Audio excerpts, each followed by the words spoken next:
নমস্কার, দেখছেন talk to Bangla. আমি অভিষেক রয়েছে আপনাদের সাথে। এই মুহূর্তে যে খবর নিয়ে উপস্থিত হয়েছি, প্রধান বিচারপতি হওয়ার পরেই এবার একদম সরাসরি মোদী সরকারের বিরুদ্ধে তোপ দাগলেন প্রধান বিচারপতি সূর্যকান্ত। কেন এই ধরনের কথা আমরা বলছি, তার কারণ একদম সরাসরি আমরা দেখতে পেয়েছিলাম বি আর গাওয়াই কিংবা সঞ্জীব খান্না, আগের যে দুজন প্রধান বিচারপতি ছিলেন, তারা বিভিন্ন ইস্যুতে নরেন্দ্র মোদী সরকারকে বিভিন্ন সময় একদম নাস্তানাবুদ করেছিলেন। এবং জাস্টিস সূর্যকান্ত অত্যন্ত শান্ত স্বভাবের মানুষ। তিনি সুপ্রিম কোর্টের জাজ বহুদিন ধরেই এবং আগামী প্রায় 1 বছরের বেশি সময় ধরে তিনি চিফ জাস্টিস অফ ইন্ডিয়া থাকবেন। এবং তিনি ইতিমধ্যে শপথ গ্রহণ করেছেন এবং যে কথাটা তিনি বলেছেন সেটা অত্যন্ত বেশ খানিকটা চাপের পরিস্থিতি।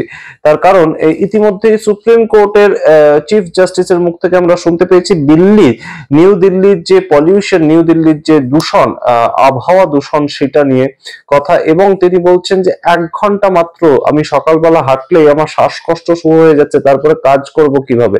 অর্থাৎ চিফ জাস্টিস অফ ইন্ডিয়া, তার হয়তো সকালবেলা হাঁটা চলা করার একটা অভ্যেস রয়েছে এবং হতেই পারে মর্নিং ওয়াকের অভ্যেস, এবং সেই জায়গা থেকে তিনি বলছেন যে 1 ঘন্টা মাত্র আমি হেঁটেছি, তাতে আমার সারাদিন ধরে শ্বাসকষ্ট হচ্ছে। দিল্লির আবহাওয়া এতটাই দূষিত, এই মুহূর্তে মুক্ত বাতাসে শ্বাস নিতে পারছেন না দিল্লির মানুষেরা। এবং শুধু সেই খবর ইতিমধ্যে যে জাস্টিস সূর্যকান্ত বলেছেন তেমনই নয়, তার সঙ্গে সারা দেশ থেকে বিভিন্ন রাজ্যের এই একই অবস্থা। সারা দেশে কিন্তু মানুষ শ্বাস নিতে পর্যন্ত বেশ খানিকটা অসুবিধা তৈরি হচ্ছে, এবং সেটা দিল্লিতে মাত্রাতিরিক্ত ছড়িয়ে পড়েছে। এবং ইতিমধ্যেই যে ডিসিশনটা নেওয়া হচ্ছে, সুপ্রিম কোর্টের বিভিন্ন যারা বরিষ্ঠ উকিল রয়েছেন, যাদের বয়স হয়ে গিয়েছে, যারা সিনিয়র সিটিজেন হয়ে গিয়েছেন, তারা বাড়ি থেকেই তাদের যে হিয়ারিং সেখানে অ্যাটেন্ড করতে পারবেন। মানে বুঝতে পারছেন আপনারা যে কোভিড সিচুয়েশন নেই, কিন্তু এই অবস্থাতেও দিল্লিতে এতটাই দূষিত বায়ু চারিদিকে, সেখানে তারা সুপ্রিম কোর্টে আসবেন এবং ওকালতি করবেন, সেই পরিস্থিতিটা পর্যন্ত সাধারণ মানুষের নেই। সুতরাং বেশ খানিকটা চাপের পরিস্থিতি। এবং অ্যামাজন থেকে অন্যান্য ওয়েবসাইট, যে কোনো সোশ্যাল যে ওয়েবসাইট, যেগুলো ই কমার্স ওয়েবসাইট, সেখানে কোনো জায়গায় এয়ার পিউরিফায়ার সেখানে দিল্লিতে পৌঁছাচ্ছে না। অর্থাৎ তার জন্য বেশ খানিকটা অপেক্ষা করতে হচ্ছে, এতটাই ডিমান্ড এয়ার পিউরিফায়ারের। সুতরাং সুন্দর ফ্রেশ এয়ারে, ফ্রেশ হাওয়ায় শ্বাস নেওয়া, সেই অধিকারটুকু কি মানুষের আর থাকছে না? এই মুহূর্তে এই প্রশ্নটাই সবচেয়ে গুরুত্বপূর্ণ। এবং জাস্টিস সূর্যকান্ত রীতিমতন তোপ দাগলেন কেন্দ্রীয় সরকার কিংবা ডবল ইঞ্জিন সরকারকে। সমস্ত খবর ডিটেলসে যাওয়ার আগে অবশ্যই টক টু বাংলা ইউটিউব চ্যানেলটিকে সাবস্ক্রাইব করুন, এই ভিডিও দেখুন শেষ অবধি স্কিপ না করে। ইতিমধ্যেই দৈনিক ভাস্কর আজকের যে এডিশন, সেখানে সকালবেলা ছাপানো হয়েছে 19টা রাজ্যে 60% বেশি জেলায় আবহাওয়া এতটাই দূষিত, সেখানে মানুষ যে শ্বাস নিচ্ছেন, সেখানে প্রতিটি বাচ্চা 11টা সমান সিগারেট খাওয়ার যে হাওয়াটা, দূষিত হাওয়াটা, সেটা ভেতরে যায়, সেই হাওয়াটা তারা নিচ্ছে। এবং সেই হাওয়াটা কোথাও গিয়ে কিন্তু অবশ্যই বেঁচে থাকার জন্য বেশ খানিকটা কষ্টকর। আপনারা জানেন, একজন স্মোকার, সেই স্মোকারের চারপাশে মানুষকে থাকতে না করা হয় প্যাসিভ স্মোকিং এর জন্য। এবং সেই প্যাসিভ স্মোকিং এর যে এফেক্টটা, সেটা দিল্লির মানুষ অটোমেটিক্যালি তারা গ্রহণ করতে বাধ্য হচ্ছেন যারা রাস্তায় বেরোচ্ছেন, এবং সেই পরিমাণ তাদের অসুবিধা তৈরি হচ্ছে। এবং বয়স্ক মানুষ, হয়তো জাস্টিস সূর্যকান্ত, তার শ্বাসের সমস্যা থাকতেই পারে, তাহলে সেই ক্ষেত্রে তাদের কি ধরনের শ্বাসকষ্টের অসুবিধা হচ্ছে সেটা আপনারা বুঝতে পারছেন নিশ্চয়ই। এবং সেখান থেকেই এই মুহূর্তে একটা লিস্ট পুরো দৈনিক ভাস্কর তাদের পক্ষ থেকে বের করা হয়েছে। দিল্লি, চন্ডীগড়, পাঞ্জাব, হিমাচল প্রদেশ, হরিয়ানা, বিহার, ঝাড়খণ্ড, কর্ণাটক, তামিলনাড়ু,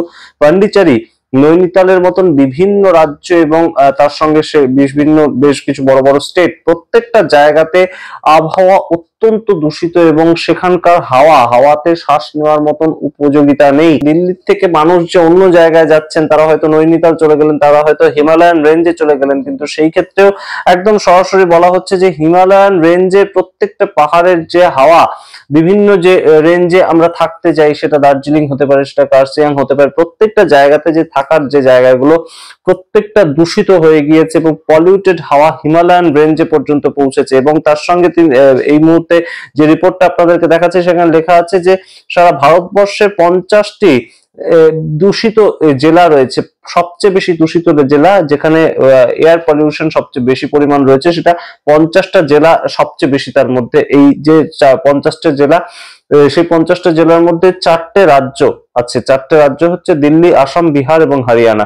আপনারা বুঝতে পারছেন যে দিল্লির মানুষ শুধুমাত্র সেখানে থাকছেন, সেখানে সমস্ত বড় বড় মানুষদের কিন্তু বসবাস, এবং দেশের প্রধানমন্ত্রী থেকে শুরু করে রাষ্ট্রপতি সবার সেখানে বসবাস। সংসদ ভবন থেকে শুরু করে মুখ্যমন্ত্রী আবাস, অর্থাৎ রেখা গুপ্ত দিল্লির মুখ্যমন্ত্রী, তার যে আবাস, সমস্তটাই সেখানেই রয়েছে। কিন্তু কোনো মতেই সেখানে মানুষ হাওয়াতে শ্বাস নেওয়ার মতন উপযোগিতা নেই, এবং সেখানে মানুষ যখন এমনি নর্মালি হাওয়াতে শ্বাস নিচ্ছেন, তারা পার ডে 11খানা সিগারেট খেলে যতটা দূষণ মানুষের ভেতরে ঢোকে, সেই দূষণটা মানুষ এমনি হাওয়াতে শ্বাস নিলেই সেখানে ঘটছে। এবং বিহারেরও একই অবস্থা, আসামের একই অবস্থা, হরিয়ানার একই অবস্থা। এর সঙ্গে আপনাদেরকে জানাই, দিল্লিতে বর্তমানে একিউআই লেভেল 450 ছাড়িয়ে গিয়েছে। 450 একিউআই লেভেল ছাড়িয়ে যাওয়া মানে সেখানকার এয়ার পলিউশন এতটাই, সেখানকার মানুষ নর্মাল যারা মানুষ, যাদের কোনো ধরনের শ্বাসকষ্ট নেই, তারাও শ্বাসকষ্টের মুখোমুখি পড়ছেন। হাওয়ায় কতটা একিউআই আছে সেটা নির্ধারণ করে হাওয়াতে কতটা পলিউশন জমে আছে সেই বিষয়টা। এবং অন্যান্য বিভিন্ন দেশের ক্ষেত্রে এই খবর বিভিন্ন সময় আমরা পাই যে 200 থেকে 250 একিউআই হলেই সে সরকার পর্যন্ত প্রশ্নের মুখোমুখি পড়ে, সরকার পড়ে যাওয়ার একটা চান্স তৈরি হয়। কিন্তু দিল্লির মানুষ ডবল ইঞ্জিন সরকারকে চুজ করেছে, এবং ডবল ইঞ্জিন সরকারকে চুজ করার পর তার এই অবস্থা। আপনাদের একটু মনে করিয়ে দিই যে দেশের প্রধানমন্ত্রী নরেন্দ্র মোদী কয়েকদিন আগে যখন দিল্লি একদম বিস্তারিত ভাবে তিনি শাসন করার একটা স্বপ্ন দেখিয়েছিলেন মানুষকে, এবং সেখানে এয়ার পলিউশনটা কোনো মতেই আম আদমি পার্টি, অরবিন্দ কেজরিওয়ালের সরকার কোনো মতেই কমাতে পারছে না, সেই যে একটা সময় তিনি স্বপ্ন দেখিয়েছিলেন যে ডবল ইঞ্জিন সরকার আনলো, আমরা হাওয়াও পরিষ্কার করে দেবো। हाल बना रखा है दिल्ली का। सर्दी आती है तो प्रदूषित हवा में सांस लेना मुश्किल। दिल्ली के लिए इन लोगों ने हर सीजन, हर मौसम आपदा काल बना दिया है। কিন্তু এখন দেশের প্রধান বিচারপতি তিনি শপথ গ্রহণ অনুষ্ঠানের ঠিক পরের দিন কি কথাটা বললেন? তিনি বললেন যে 1 ঘন্টা মাত্র দিল্লিতে হাঁটা যাচ্ছে না, হাঁটলেই আমার শ্বাসকষ্ট শুরু হয়ে যাচ্ছে। এবার হয়তো ভারতীয় জনতা পার্টির নেতারা কোথাও গিয়ে এটার জন্য তার শারীরিক কন্ডিশনকে দায়ী করবে, আমরা জানি না। তবে এই যে কথাটা তিনি বলেছেন সেটা কিন্তু প্রথম থেকেই একটা বেশ রণংদেহী মেজাজেই ধরা পড়লেন জাস্টিস সূর্যকান্ত সাধারণত খুব ঠান্ডা স্বভাবের মানুষ, খুব বেশি কথা তিনি বলতে চান না। তবে অবশ্যই ডিসিশন নেওয়ার ক্ষেত্রে, অবশ্যই রায় দেওয়ার ক্ষেত্রে তার কঠোরতা আমরা দেখতে পাই। কিন্তু এই যে কথাটা ইতিমধ্যে উঠে এসেছে, এবং তার যে ডিসিশনটা, যে অনলাইন অনুমতি অনেককে দেওয়া হয়েছে হিয়ারিং এর জন্য, তারা অ্যাপিয়ার করতে পারে কোর্টে, সেটা কিন্তু অবশ্যই একটা চোখে আঙ্গুল দিয়ে সেন্ট্রাল গভর্নমেন্ট বলুন কিংবা ডবল ইঞ্জিন গভর্নমেন্ট বলুন, সেটাকে চ্যালেঞ্জ করা। আপনারা সামগ্রিক রিপোর্টের ভিত্তিতে কি মনে করেন অবশ্যই কমেন্ট বক্সে কমেন্ট করুন। তবে বিকশিত ভারত, তার যে কথাটা, তার যে স্বপ্নটা নরেন্দ্র মোদী দেখান 2047 সালে ভারতবর্ষ একদম বিকশিত ভারত হিসেবে ধরা দেবে, কিন্তু যে ভারতে মানুষ শ্বাস নিতে পারছেন না, শ্বাস নিতে গেলেই দূষিত বায়ু তাকে তার ফুসফুসে ঢোকাতে হচ্ছে, সেই জায়গাটাতে বিকশিত ভারতের স্বপ্নটা কি বিলাসিতা নয়? আপনারা কমেন্ট বক্সে কমেন্ট করুন, আপনাদের মতামত দেখতে থাকুন টক টু বাংলা। অবশ্যই টক টু বাংলা ইউটিউব চ্যানেলটিকে সাবস্ক্রাইব করে দিন। ধন্যবাদ।